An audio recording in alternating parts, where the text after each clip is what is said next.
Hello, welcome back to my channel kitchen made food. ఈరోజు మనం fibre content అధిక మోతాదులో కలిగి ఉన్న అరటి కొమ్మతో కూర రెడీ చేసుకుందాం. దీన్నే మనం అరటి దూట కూర, అరటి దువ్వ కూర అని కూడా పిలుచుకుంటూ ఉంటాం అన్నమాట. దీన్ని ఎలా తయారు చేసుకోవాలో చూద్దాం. ముందుగా దీనికి కావాల్సిన పదార్థాలు: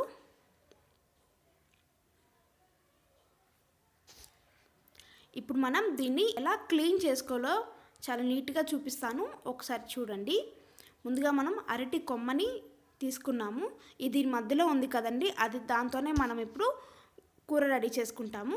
సో అది మనం తీసుకోవాలంటే పైన ఉన్న లేయర్స్ అంతా కూడా నీట్గా కట్ చేసుకొని తీసేసేయాలన్నమాట.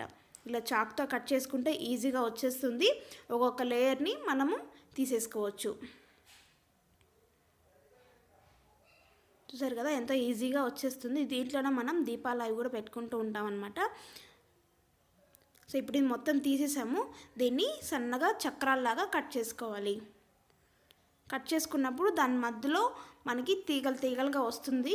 దాన్ని మొత్తం వేలుతో అలా పట్టి తీసేసామంటే మొత్తం వచ్చేస్తుంది. సో దాన్ని వెంటనే మనం వాటర్లో వేసేసుకోవాలి. వాటర్లో వేసుకోకపోతే నల్లగా అయిపోతుంది.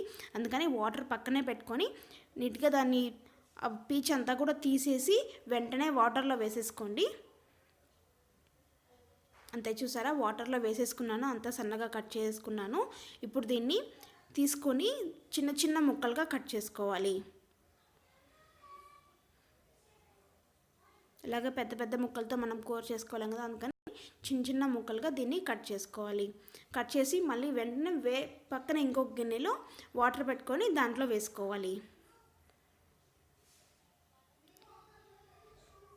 దాదాపు అన్నీ ఒకే సైజులో ఉండేటట్టుగా కట్ చేసుకోవాలి.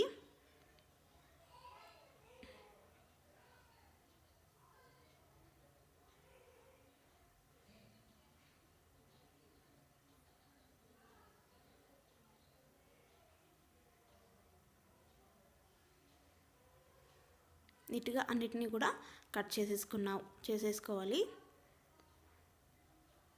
చూసారు కదా, చిన్న చిన్న ముక్కలుగా కట్ చేసుకున్నాను.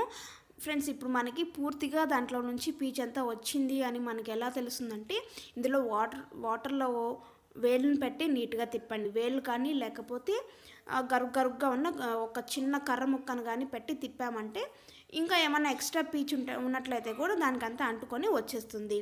సో ఇప్పుడు దీన్ని బాయిల్ చేసుకోవాలి. ఉప్పు పసుపు వేసుకొని దీన్ని మెత్తబడే వరకు కూడా ఉడికించుకోవాలి.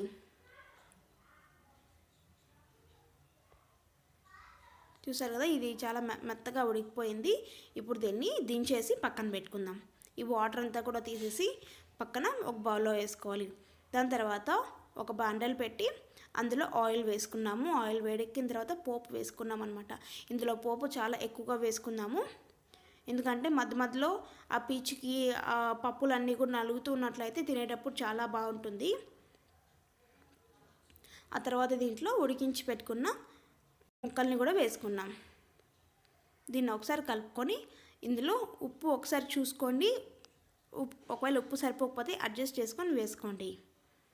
సో దీనంతా ఇప్పుడు బాగా కలియబెట్టుకోవాలి.